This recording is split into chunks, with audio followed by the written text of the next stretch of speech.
çalışmadır.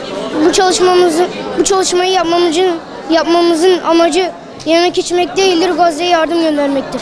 Gazze'deki kardeşlerimiz ölürken biz burada boş duramazdık.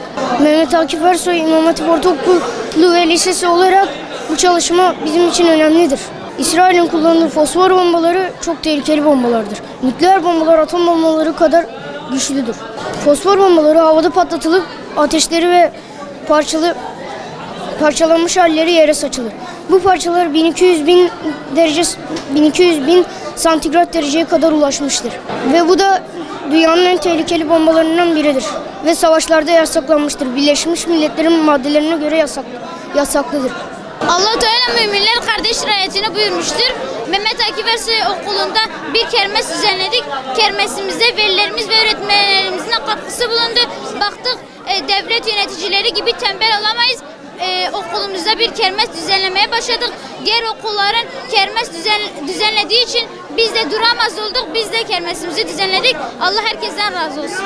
Yani kermesimiz Filistin'de zulüm altında kalan kardeşlerimizin bir nebze acısını gidermek için elimizden geldiği kadarıyla uğraşma çabamızın bir göstergesidir. Yani diğer dünyada bu sorumluluktan bir vebal olsa da üzerimizden atmak için burada çabalıyoruz hepimiz. Yani tek umudumuz Filistin'deki zulüm gören kardeşlerimizin ve dünyada diğer zulüm gören bütün kardeşlerimize bir derman olmak, bir ilaç olmak. Gazze şu an masum, bütün dünya Gazze'ye karşı, bize Gazze'nin yanında olduğumuzu onlara dille, kalpten ve gücümüzle ifade ediyoruz. Gazze'li kardeşlerimiz için, Gazze'nin ayakta kalması için Gazze'lere yardım ediyoruz. Müslümanlar olarak bizim de bir sorumluluk bilincimiz var. Allah'ın karşısına çıktığımızda Allah diyecek, Müslümanlar orada ölürken sen ne yaptın? Bize hesap veremezsek bize düşmez. Bize hesap vermek için bunu yapıyoruz Gazze'li kardeşlerimiz için. Herkesin bildiği üzere Filistin 3 aydır saldırılara uğruyor. Bize okulumuz olarak kermes düzenlemeye karar verdik. Filistin'e maddi yardım yapmak istedik. Çok şükür okulumuza da büyük bir katılım oldu. Biz de her zaman Filistin'in yanında duracağız ve bunu söylemekten çekinmiyoruz. Çok teşekkür ediyoruz velilerimize. Onlar da çok büyük bir katılım gösteriyor. Allah onlardan razı olsun.